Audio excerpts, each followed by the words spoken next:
Hello बच्चों, स्वागत है आप सभी का आपके अपने चैनल केमिस्ट्री विद अनुराग में।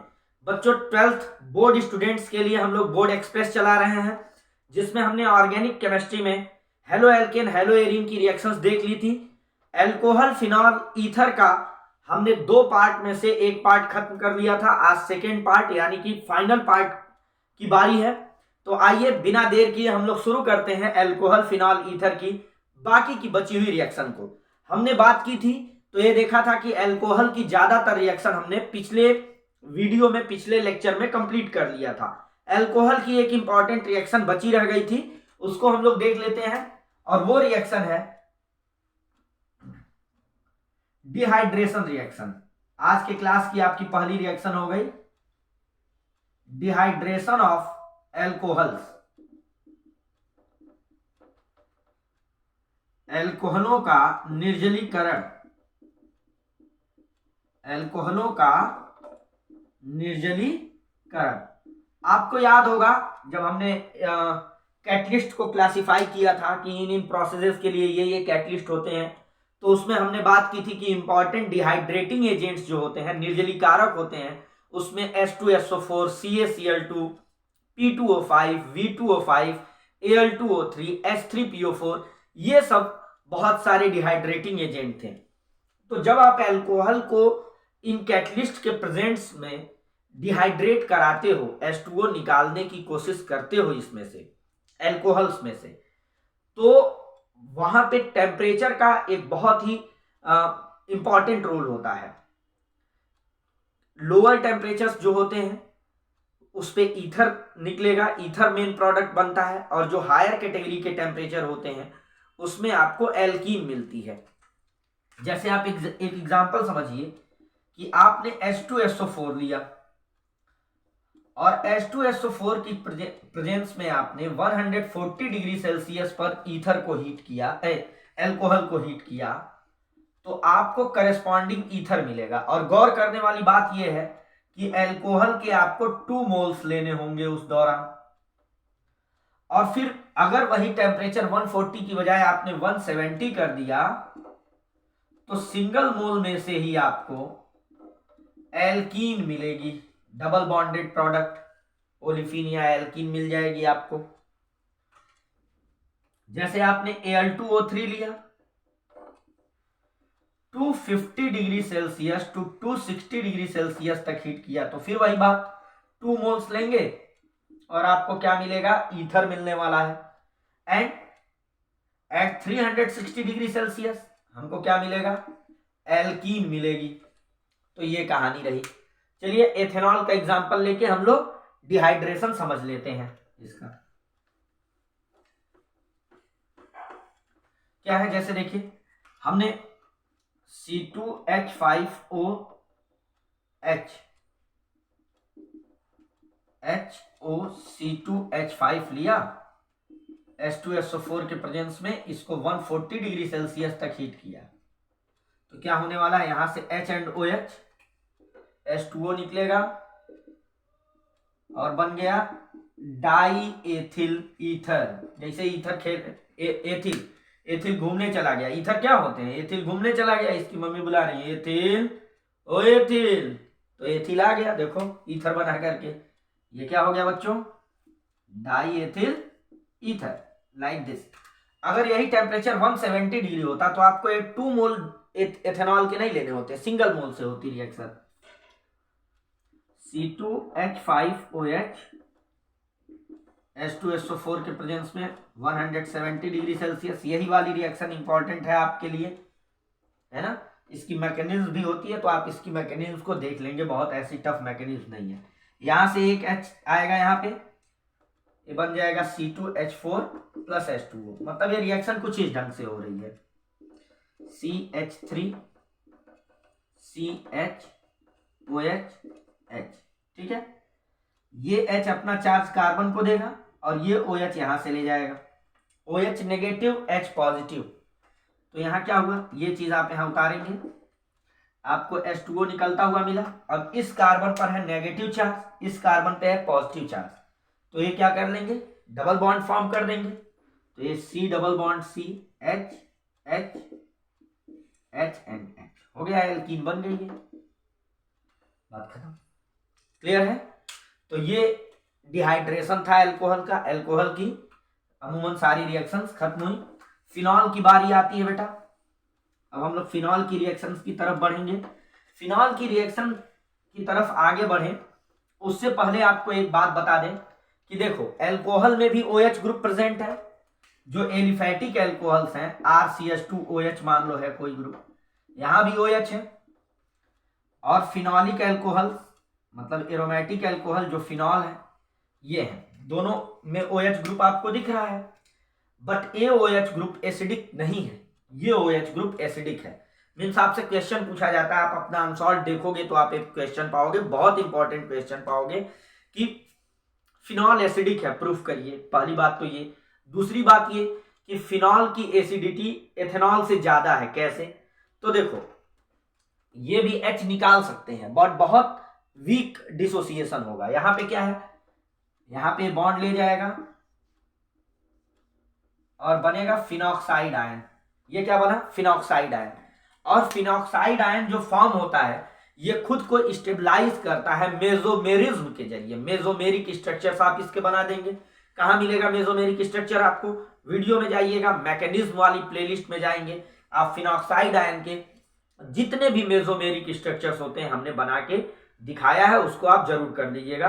तो और इससे प्रूफ होता है ये H+ निकला और ये फिनॉक्साइड आयन खुद को स्टेबलाइज कर रहा है, मीन्स H+ यहां अच्छे ढंग से निकल रहा है ना। तो ये फिनॉल की एसिडिटी प्रूफ करने का एक तरीका हो गया, आप एविडेंस दे देते हो। ठीक है, फिनॉक्साइड आयन, ये कौन सा आयन है? Phenoxide ion. फिनॉक्साइड आयन के मेसोमेरिक स्ट्रक्चर्स आप बना देंगे। क्लियर? तो आइए इसकी रिएक्शन हम देखते हैं। एक फिनॉल की एक रिएक्शन है रीमर-टीमैन रिएक्शन। बहुत पूछा जाता है बेटा, आप अनसॉल्व के जरिए होके गुजर रहे होंगे इस दौरान तो आपने जरूर देखा होगा कि रीमर-टीमैन रिएक्शन कितनी बार पूछा है आपसे। तो आज के क्लास की सेकेंड रिएक्शन है रीमर-टीमैन रिएक्शन।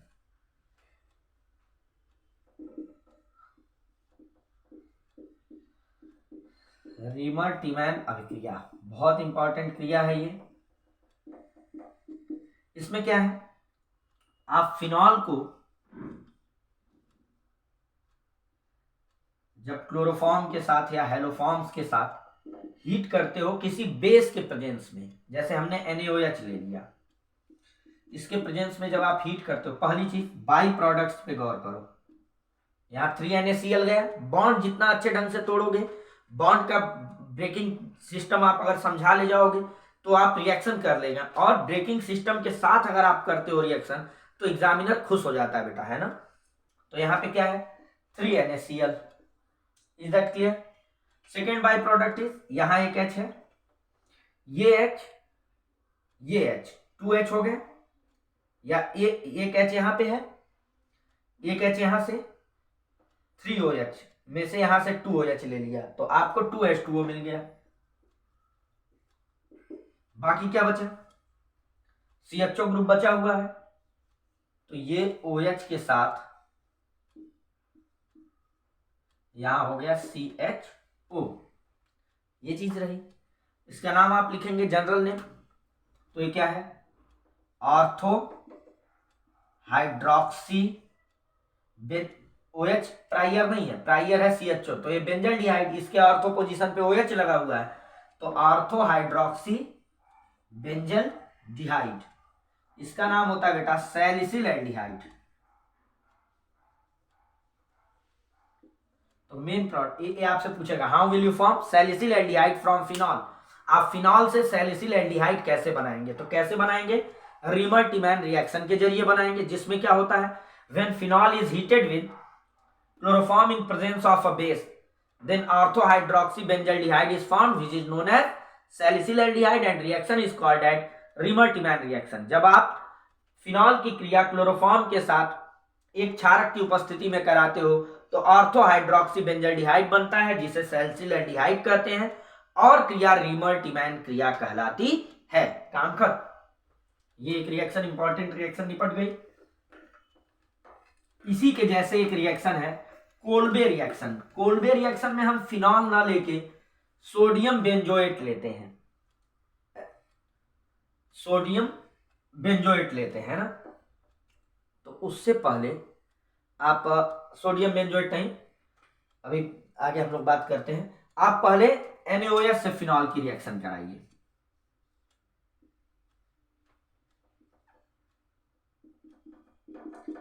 NaOH से रिएक्ट कराओगे, ये H जाएगा इस OH के साथ, लेकिन ये H OH के साथ तभी जाएगा जब ये एक्वस NaOH होगा। आप एक बात समझ लें, NaOH या KOH जब एक्वस रहेंगे, जलीय रहते हैं, तो ये कराते हैं सब्स्टिट्यूशन रिएक्शन। सब्स्टिट्यूशन रिएक्शन कराते हैं यानी कि प्रतिस्थापन क्रिया कराते हैं, है ना। और अगर यही NaOH या KOH एल्कोहलिक होंगे, मतलब एल्कोहल के साथ इनको डिसॉल्व करके रखा जाएगा, है ना, सॉल्वेंट एल्कोहल रहेगा, तो ये कराएंगे इलिमिनेशन रिएक्शन, विलोपन क्रिया कराते हैं ये, ठीक है। ये बात याद रखिए। तो यहां क्या होने वाला है, ये H चला गया OH के साथ H2O, और ये बना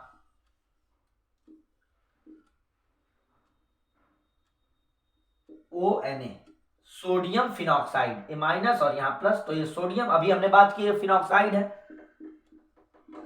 तो सोडियम फिनॉक्साइड। अगली जो रिएक्शन हम देखने वाले हैं वो सोडियम फिनॉक्साइड की रिएक्शन है, जिसको आप कोल्बे रिएक्शन कहते हो, है ना।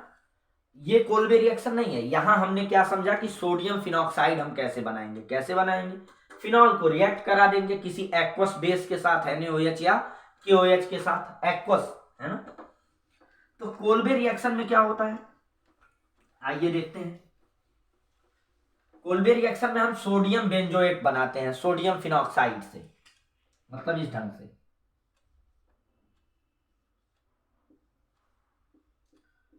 OH यहां H होगा ना, ONa है ये, सोडियम फिनॉक्साइड बना लिया, या बना के दिखा दीजिएगा यहीं पे। अगली रिएक्शन है कोल्बे रिएक्शन, कोल्बे अभिक्रिया, है ना।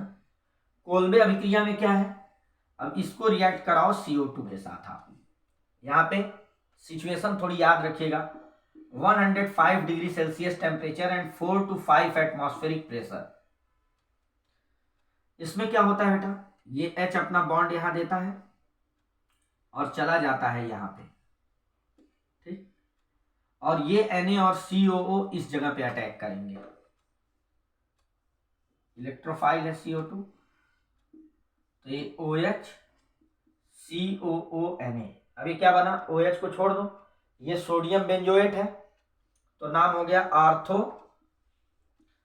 Hydroxy sodium benzoate. अब बस क्या करना है, अब आपको इसकी हाइड्रोलिसिस करा देनी है। HOH दे दिया, ये Na चला गया OH के साथ, और ये H चला आया यहाँ पे, प्रोडक्ट क्या मिला, मेजर प्रोडक्ट,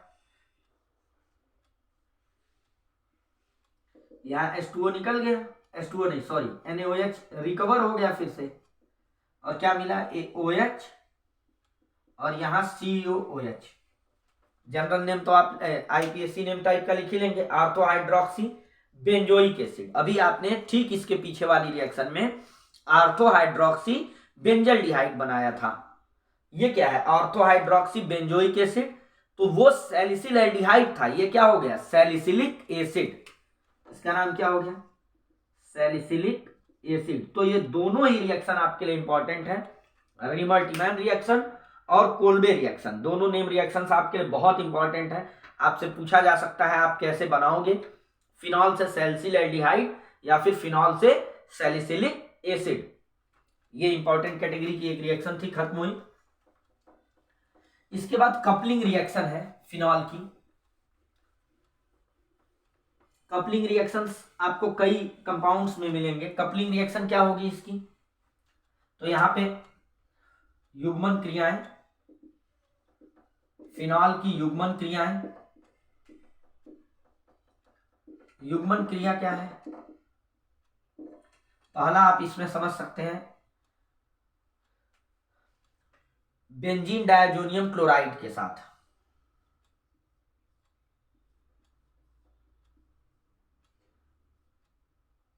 यहां हम लिखते हैं OH, यहां H। बेंजीन डायजोनियम क्लोराइड क्या है? N double bond N Cl, heat कर दिया इसके साथ, H और Cl चले गए, HCl निकल गया बाई प्रोडक्ट। साथ में क्या बना? कपलिंग रिएक्शन मीन्स क्या? ये बेंजीन रिंग कपल बनाएंगी, जुड़ेंगी एक दूसरे से।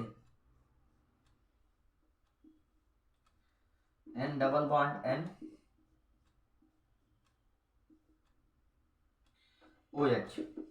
देखो, जब एक बेंजीन रिंग के लिए 2 नाइट्रोजन होते हैं तो इसको बोलते हैं डाईएजो।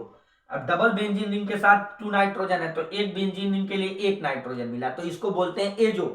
ठीक है, तो इसका नाम हो गया पैरा पोजीशन पे, इस ग्रुप के पैरा पोजीशन पे OH लगा हुआ है तो नाम हो गया पैरा हाइड्रोक्सी एजो बेंजीन।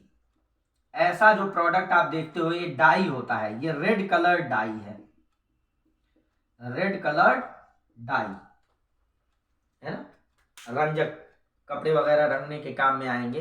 ये लाल रंग का रंजक मिल गया आपको। तो ये पहला तो युग्मन क्रिया थी, आगे भी ये आ जाएगी जब हम बेंजीन डायजोनियम क्लोराइड पढ़ रहे होंगे। ये क्या है? Benzene diazonium chloride. तो जब आप बेंजीन डायजोनियम क्लोराइड की रिएक्शन फिनॉल से कराते हैं तो आपको पैरा हाइड्रोक्सी एजो बेंजीन मिलती है। ठीक है, जो एक डाई होती है। तो पहली कपलिंग रिएक्शन थी, ये एज सच उतनी इंपॉर्टेंट नहीं है, लेकिन अगली जो क्रिया आप पढ़ने जा रहे हैं वो इंपॉर्टेंट है क्योंकि उसमें प्रोडक्ट मिलेगा फिनोप्थेलिन। आप फिनोप्थेलिन जानते हो, आपने एसिड बेस इंडिकेटर फिनोप्थेलिन पढ़ रखा होगा, और वहां आपने जब एसिड बेस इंडिकेटर थियरी पढ़ी होगी 11th में आयनिक इक्विलिब्रियम के बाद, तो आपने HPH लिखा होगा उसका फॉर्मूला। टीचर ने जरूर बताया होगा कि H तो हाइड्रोजन हो गया, लेकिन पीएच ऐसे यूं ही छोटा सा नहीं है। ये पीएच एक बहुत बड़े मॉलिक्यूल के फॉर्म में उसको हम कंसाइज करके पीएच लिख देते हैं। तो आइए हम लोग, वो पीएच नहीं है, पीएच स्केल वाला, उस पीएच को लिखने का ढंग ऐसे होता है, स्मॉल p कैपिटल H। ये pH capital P small h है, फिनोप्थेलिन दिखाने के लिए यूज किया जाता है। तो इस रिएक्शन में जो कपलिंग रिएक्शन सेकेंड है, इसमें हम पढ़ेंगे फिनोप्थेलिन फॉर्मेशन ऑफ फिनोप्थेलिन, फिनोप्थेलिन का बनना। देखिए होता क्या है, जब हम फिनॉल के 2 मोल्स लेकर के फिनोप्थेलिन के साथ रिएक्ट कराते हैं H2SO4 के प्रेजेंस में, थैलिक एनहाइड्राइड के साथ, फिनोप्थेलिन के साथ कैसे? थैलिक एनहाइड्राइड क्या है? देखो, ये रहा थैलिक एसिड COOH, COOH, ये थैलिक एसिड है। इसमें से H2O निकाल दो आप। H2O निकाल देते हैं जब हम किसी कार्बोक्सिलिक एसिड से, तो एनहाइड्राइड, किसी भी एसिड से, ऑक्सी एसिड से H2O निकालते हो तो आपको एनहाइड्राइड मिलता है। तो ये यहां से H2O हमने हटाया और यहां ऑक्सीजन बीच में कनेक्ट हो गया है ना, ये क्या है? थैलिक एनहाइड्राइड है, थैलिक एनहाइड्राइड। इसको हम किसके साथ रिएक्ट कराने वाले हैं? फिनॉल के साथ। फिनॉल ऐसे बनाएंगे, स्टाइल थोड़ी सी है भाई इसमें, H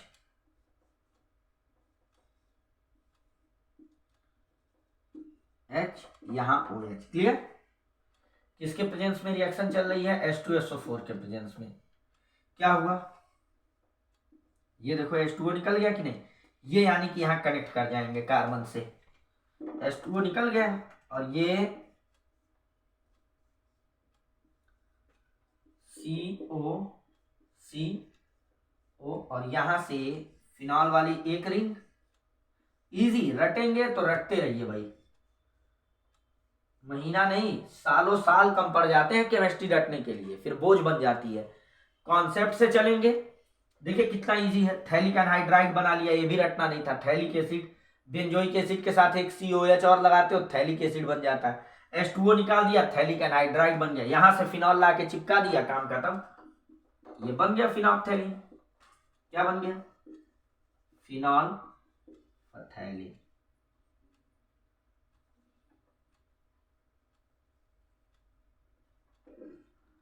फिनोप्थेलिन बन गया। एक बात याद करिए, ये एसिडिक मीडियम में कलरलेस होता है, बेसिक मीडियम में पिंक कलर देता है, आपने पढ़ रखा होगा, है ना। तो ये एक एसिड बेस इंडिकेटर है। ये भी एक रिएक्शन आपकी कपलिंग रिएक्शन हो गई, बढ़िया इंपॉर्टेंट रिएक्शन है। फिनोप्थेलिन कैसे बनाएंगे आप फिनॉल से? How will you form phenolphthalein from phenol? आप फिनॉल से फिनोप्थेलिन कैसे प्राप्त करेंगे, है ना। इसके बाद एक क्रिया है नेक्स्ट,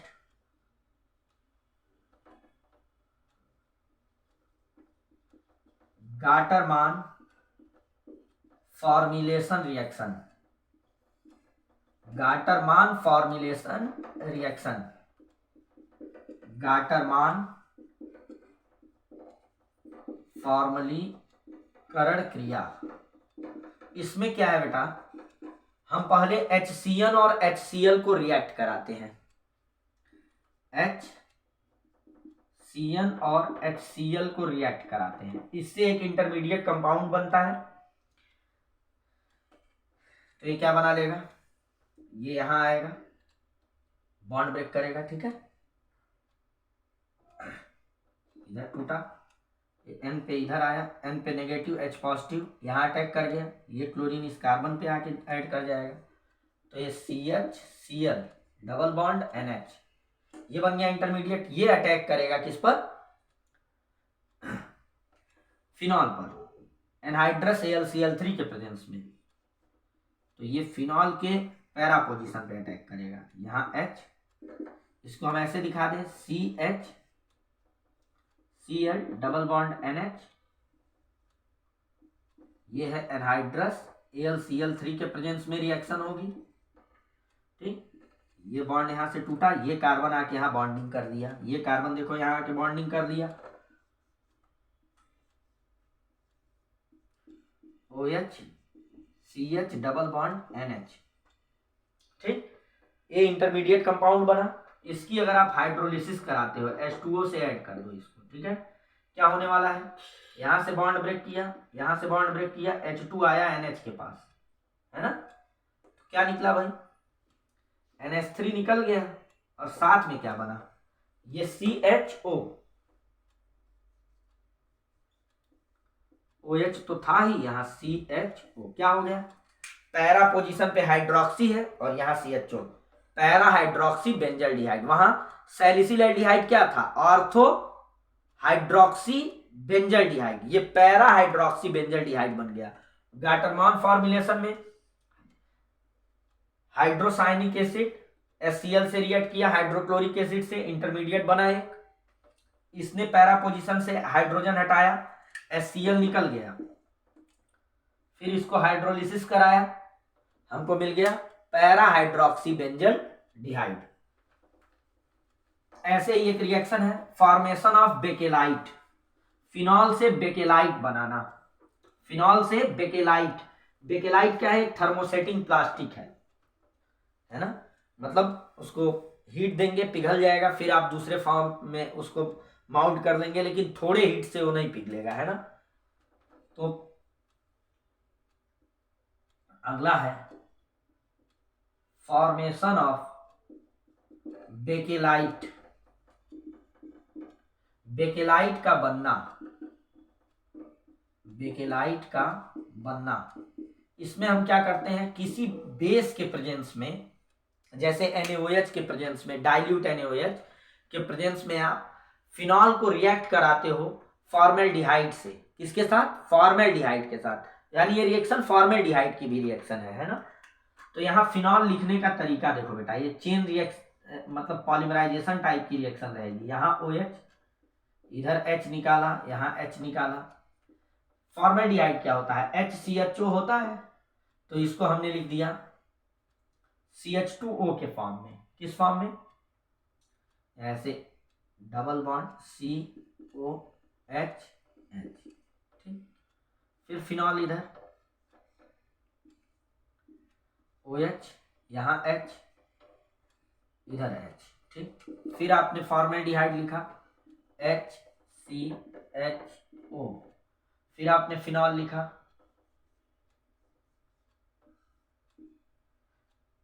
OH H H, ये मान लो आपने n टाइम्स ऐसा किया, n मॉलिक्यूल्स आपने लिए, ठीक है, n फिनॉल लिए तो n-1 फॉर्मेल्डिहाइड आप लेंगे, किसके प्रेजेंस में, डाइल्यूट NaOH के प्रेजेंस में। क्या होगा, देखो यहां से ये व्यवस्था क्यों बनाई गई थी, अरेंजमेंट ऐसा क्यों किया गया था कि H2O निकल जाए, इधर से भी जुड़ता जाएगा, ठीक है। फिर क्या हमको मिला, OH CH2 हो गया ना, ये कनेक्ट हो गया, OH CH2 OH, इधर भी बॉन्ड आप खाली छोड़ेंगे, इधर भी छोड़ेंगे, और यहां लगा देंगे होल N, और आपको H2O कितने मिलेंगे, n-1 H2O मिल जाएंगे, काम खत्म। यही जो ये बनाया है आपने पूरा स्ट्रक्चर, यही कहा जाता है बेटा बेकेलाइट। ये क्या है, थर्मोसेटिंग प्लास्टिक है, और थर्मोसेटिंग प्लास्टिक बन गया ये बेकेलाइट। बाल्टी वगैरह जो हमारे घरों में बनती हैं, है ना, प्लास्टिक बाल्टियां वगैरह, ये सब क्या है, बेकेलाइट की बनी होती हैं, कंघे वगैरह जो बनते हैं, कॉम वगैरह, ठीक है। तो चलो ये हो गया। अब एक रिएक्शन आप ईथर की भी देख लीजिए, इंपॉर्टेंट नेम रिएक्शन है, आपने सुन रखा होगा, अनसॉल्व देखने वाले लोग ही सुन रखे होंगे, हर कोई नहीं देख रखा होगा, है ना। तो वो रिएक्शन क्या है बेटा, वो रिएक्शन है Williamson ether synthesis, Williamson ether synthesis, या विलियमसन रिएक्शन भी कर सकते हैं, विलियमसन सिंथेसिस भी कहीं मिलता है, विलियमसन ईथर संश्लेषण। ये क्या है बेटा, आप किसी एल्कोहल को रिएक्ट कराते हो किसी एल्किल हैलाइड के साथ, किसके प्रेजेंस में, किसी एसिड या बेस के साथ, मतलब एसिड और बेस हाइड्रोलिसिस होती है एल्कोहल और एल्डिहाइड की। क्या होने वाला है, यहां देखो ये ROH लिखा है, ये H गया X के साथ, ठीक है, क्या बनाया, HX बनाया, और आपको ROR- मिल गया। मतलब ये है, अगर ये R जैसा ही, मतलब ये भी मेथिल होता, ये भी मेथिल होता, तो आपको ROR मिलता, जिसको आप सिमेट्रिकल ईथर बोलते हो, सिमेट्रिकल ईथर, ROR, ये क्या है, सिमेट्रिकल ईथर है, सममित ईथर है। और अगर ये ROR- होता, दोनों अलग अलग होते हैं, तो इसको आप बोलते हो असिमेट्रिकल, ठीक है, असममित ईथर होता है ये। तो इससे आप दोनों बना सकते हो, जैसे हमने लिया C2H5OH और रिएक्ट कराया CH3Br के साथ, हमको क्या मिला, H या OH के प्रेजेंस में कराया ये, तो ये मिल गया C2H5O CH3 HBr निकल गया, है ना, मेथिल एथिल ईथर बन गया ये, है ना। तो ये इस तरीके से बेटा आप विलियमसन ईथर संश्लेषण भी समझ सकते हैं कि जब हम अल्कोहल को एल्किल हैलाइड के साथ एसिडिक या बेसिक मीडियम में रिएक्ट कराते हैं तो ईथर मिलता है, रिएक्शन विलियमसन ईथर संश्लेषण कहलाता है। Means when an alcohol is treated with an aldehyde then we get ether in presence of acidic और बेसिक मीडियम, है ना। तो चलिए इसको हम लोग खत्म मानते हैं, अल्कोहल फिनॉल ईथर की कुछ रिएक्शन अगर बची होंगी तो आप देख लीजिएगा, अगर नहीं समझ में आएगा तो आप हमसे कमेंट सेक्शन में बात करिएगा, है ना। आप उम्मीद करता हूं बच्चों कि आप एकदम लगे होंगे, तैयारी खूब मेहनत से कर रहे होंगे। मुझसे मैंने पहले भी बोला था कि जितना बन पड़ेगा करूंगा, और कर रहा हूं बेटा। आपको रिएक्शनल पार्ट में देखा जाए तो हम लोगों ने आज अल्कोहल फिनॉल ईथर निपटा लिया, इसके तुरंत बाद 2 वीडियोस में हम लोग aldehyde and carboxylic acid ketone निपटा लेंगे। तो आप यूं समझिए कि ऑर्गेनिक भी खत्म हो जाएगी। फिर फिजिकल के कुछ चैप्टर्स हैं, उनको आके हम लोग देखा जाएगा, जैसे सरफेस केमिस्ट्री, सॉल्यूशन, तो सॉलिड स्टेट, उनको लगातार 1-2 वीडियोस में निकाल दिया जाएगा हम लोग, है ना। तो एकदम लग जाइए बच्चों। अब तक आपकी जो भी मतलब ख्वाहिशें पूरी हुई नहीं हुई, इसके पहले भी आप 10th के स्टूडेंट रहे होंगे, आप लोगों को एग्ज़ाम देने का मौका नहीं मिला।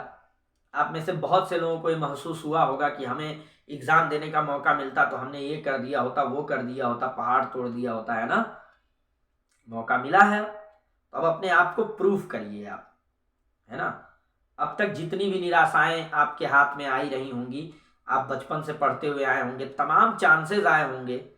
आप हो सकता है इसके पहले NTSC, ओलंपियाड, नवोदय या और कोई स्कॉलरशिप टेस्ट, किसी स्कूल का एंट्रेंस टेस्ट, या आपने इवन इस स्कूल का आपने यूनिट टेस्ट दिया हो, है ना, उसमें आपको सफलता हाथ ना लगी हो, या आपने बहुत अच्छा किया हो, बहुत अच्छा किया तब तो ये समझो कि उसको मेंटेन रखना आपकी जिम्मेदारी हो जाती है।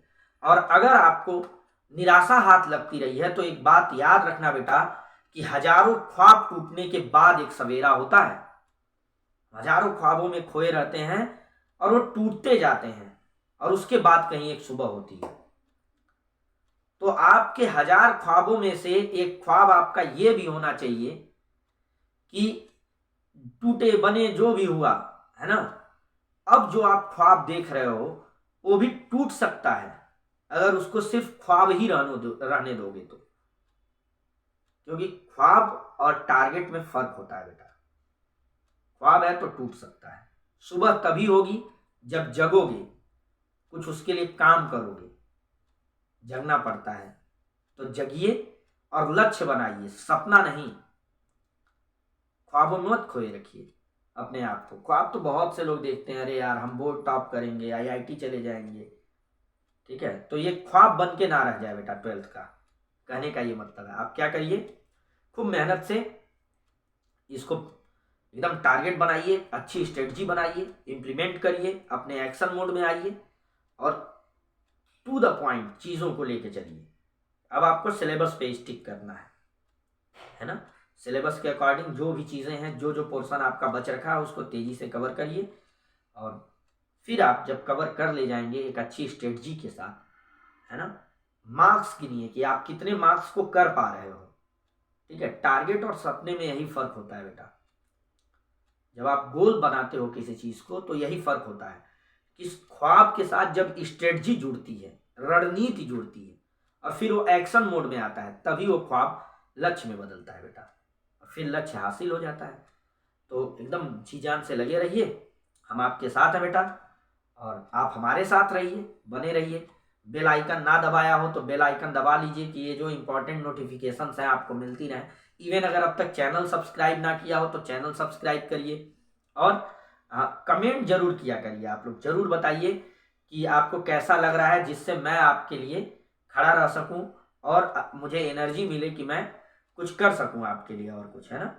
तो चलिए बच्चों, नेक्स्ट वीडियो तक फिर मिलते हैं हम लोग अगले वीडियो में, है ना। All the best, thank you.